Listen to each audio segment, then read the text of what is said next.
When my sister and brother-in-law initially asked me to watch this show, I took one look at it and was like, yeah, no way. This looks weird and cringy. A couple of months ago, my sister convinced me that I should watch some with her. And I'm very glad that I did, because at this point I would consider Frieren to be one of the best anime I've seen. So I'm going to go over what I really liked about it, what I didn't like, what I thought was especially unique to this show, and then what I would give it out of 100 for a rating. The fundamentals for a decent show were all there, so I'm just going to cover what actually stood out to me.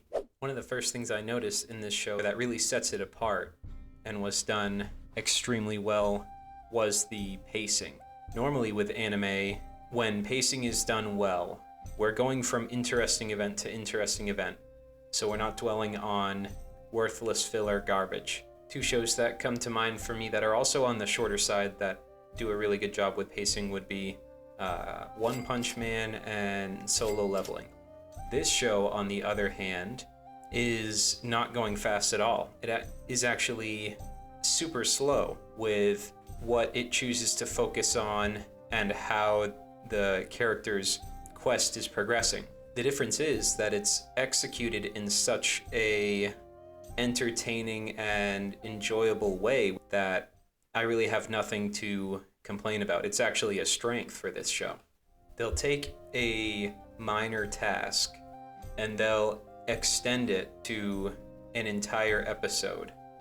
And all throughout that, attention given to small parts of the environment that feel like they distract you from the plot or unimportant to the world.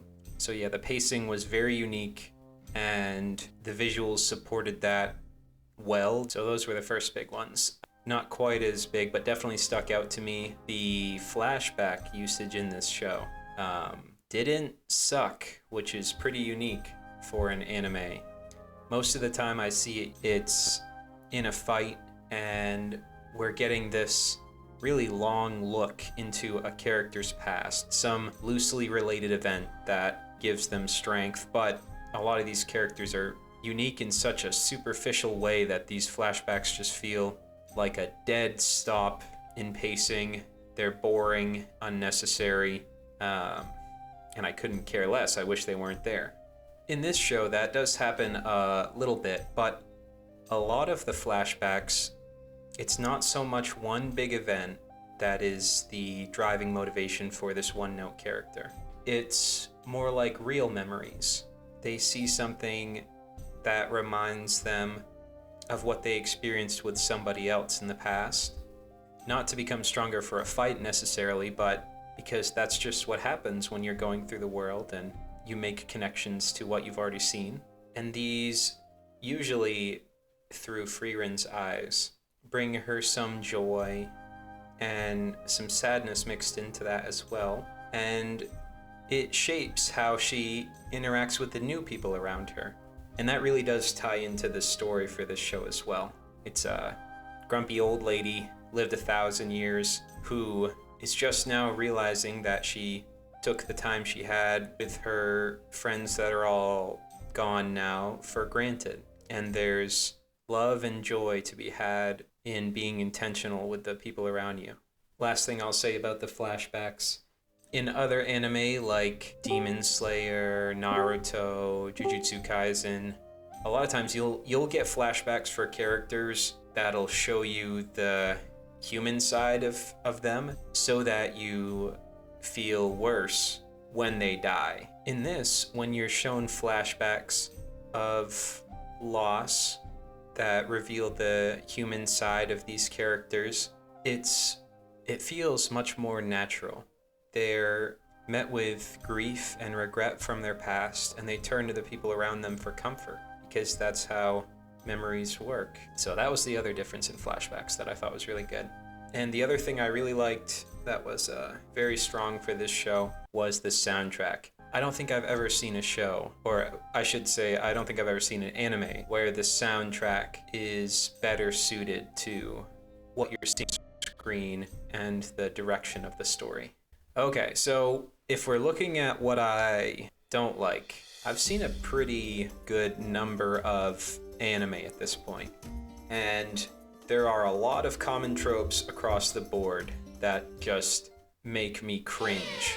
And I could see them being a big turnoff for people that haven't seen anime trying to get into it. They feel weird and unnecessary. And I'll say this show had some of those elements there as well, but that's pretty much the only bad thing I have to say about this show, is that it's an anime and it has anime cliches.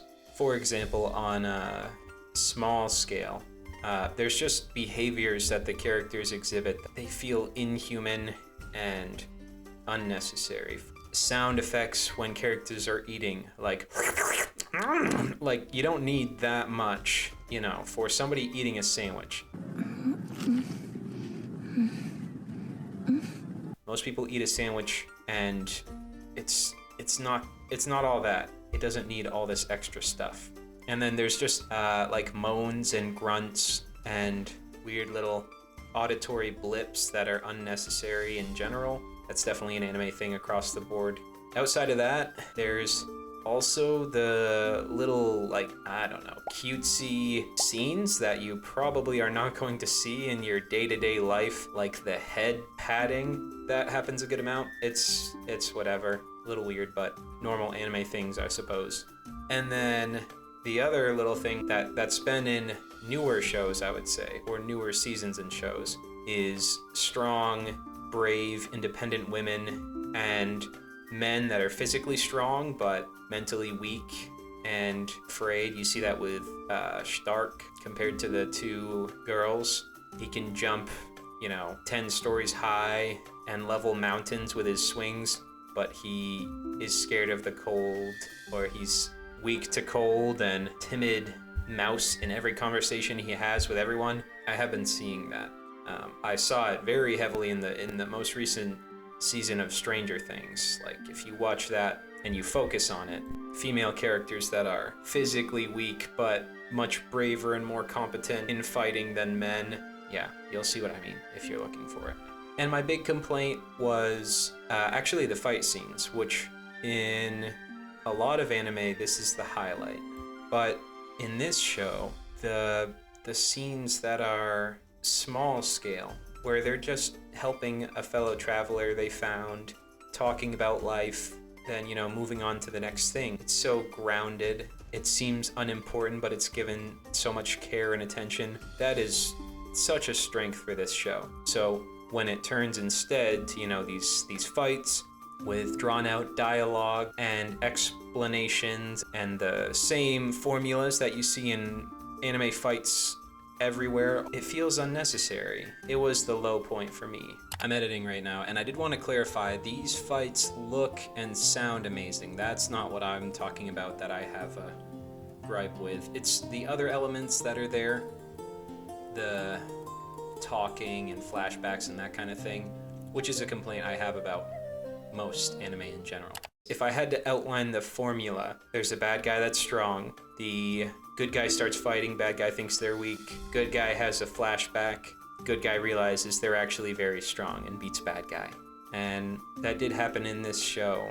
It was like a 3-episode arc where that was prevalent, and I didn't care. It pulled me out of this cool, unique thing I've never seen back into the same mush. Even if the visuals are really good and the sequences are really good, no, didn't like that. A couple of characteristics that I felt were also very unique to this show. They're not contributing to the elements I normally score on, but they show more of the writer's vision, which was really cool. So this show puts a lot of emphasis on the passage of time, with Frieren being immortal and all the caveats that go along with that, which is definitely interesting, but I'm not going to go that much in that because I feel like that's the obvious thing. So the other two things that stuck out to me, the first one was generosity, and the second one was modesty.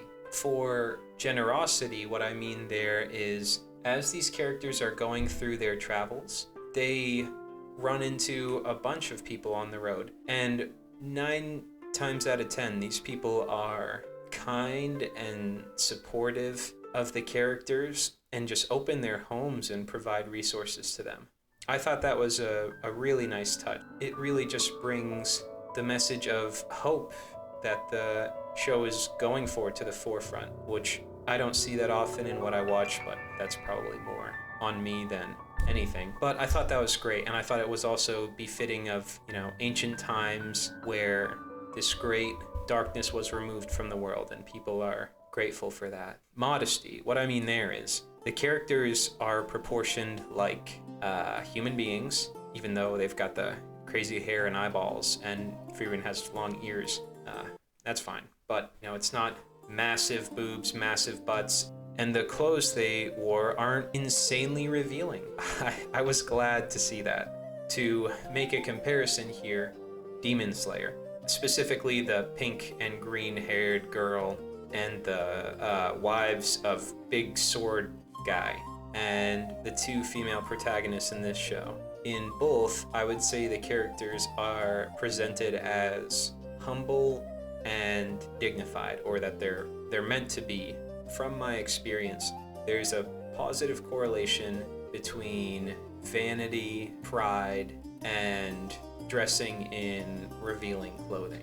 And I would consider those negative or destructive attributes. And there's also a positive correlation between humility, dignity, wisdom, and modest dressing. So I would say, looking at Demon Slayer compared to this, one treats it realistically, the other does not. And I'm always going to be happier with the realistic portrayal. I scored it out here, and this is where it came out. I will say this list is like 2 years old at this point, so I need to update it. But it is the third highest rated on mine, and the first ever I've given a 10 for pacing. So, really good show.